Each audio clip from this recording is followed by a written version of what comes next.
મિત્રો, આજની સવારની પ્રેમી સલામ, જય મસીહ કી.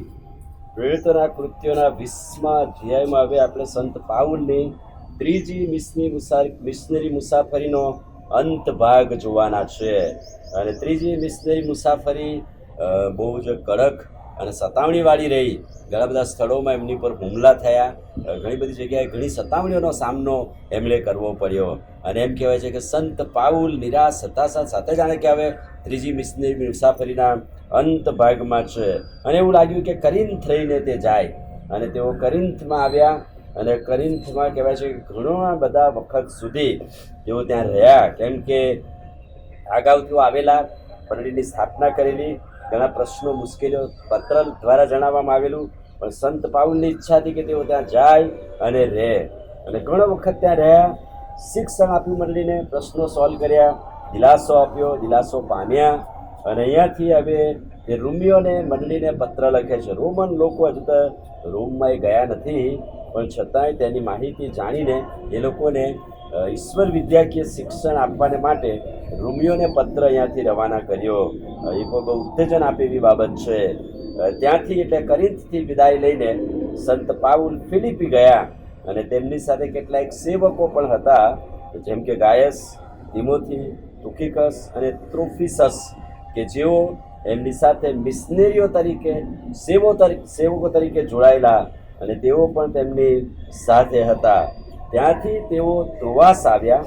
અને અહીં વિશ્રામ વારે બહુ મોટી સંગત, પ્રાર્થના સંગત થઈ. અને આ પ્રાર્થના સંગત બહુ જ અદ્ભુત હતી. તેઓ રોટલી ભાગવાને માટે પણ ભેગા થયા. અને ત્રોઆસની અંદર આખી રાતની પ્રાર્થના સંગત ચાલી. પુષ્કળ લોકો મધરાત સુધી આ સંગતમાં જોડાયા. અને બાઇબલ કહે છે કે પાઉલે તો મધરાત સુધી શિક્ષણ આપ્યું, વહેલી સવાર સુધી ઉપદેશ આપ્યો.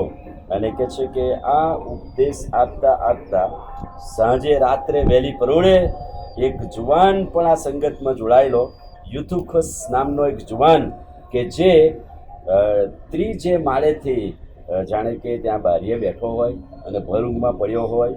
અને કદાચ અડધું મન હૃદય એ દુનિયાવી વાના તરફ હોય, અને અડધું મન હૃદય જાણે કે પ્રાર્થનામાં હોય.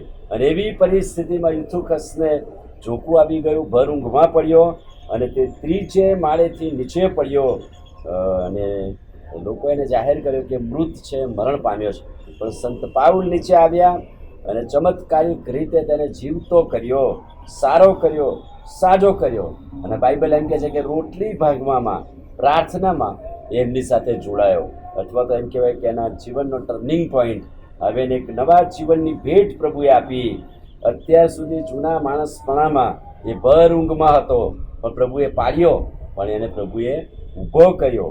ખ્રિસ્તી જીવનની અંદર એ નવું જીવન પ્રાપ્ત કર્યું. અને એમ કહેવાય છે કે તેઓની સાથે સવાર સુધી પ્રાર્થનામાં જોડાયો. અને બહુ જ આનંદ થયો. અને ઘણા આનંદ સાથે તેઓએ આ સંગત અહીંયા પૂર્ણ કરીને ત્યાર પછી તેઓ 20મો અધ્યાય અને 17મા વચનથી જોઈશું. હવે પછી તેણે મિલેતસથી એફેસસ સંદેશો મોકલીને મંડળીના વડીલોને પોતાની પાસે બોલાવ્યા. હવે એફેસસે જઈ શકે એવી શક્યતા નહોતી. એફેસસમાં બહુ મોટા પ્રશ્નો થઈ ગયા. જાણે કે પેલી આર્તિમસ દેવીના નામનું શિક્ષણ અને ભાષણ આપ્યા પછી જે પ્રોબ્લેમો થયા. પણ મંડળી તો વૃદ્ધિ પામી.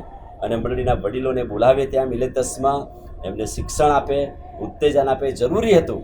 અને અહીંયા સંત પાઉલે સંદેશો મોકલ્યો અને પુષ્કળ વડીલો મિલેતસમાં મળવા આવ્યા.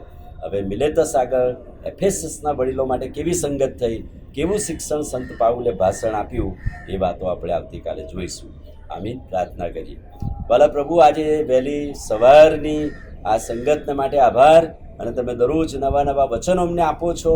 અને આજે પણ સંત પાઉલની મિશનરી મુસાફરીના અદ્ભુત વચનો અમને આપ્યા માટે આભાર. આજની સંગતને આશીષિત કરો. પ્રભુ ઈસુના નામમાં માગીએ છીએ, સાંભળોને માન્ય કરો. આમીન. God bless you.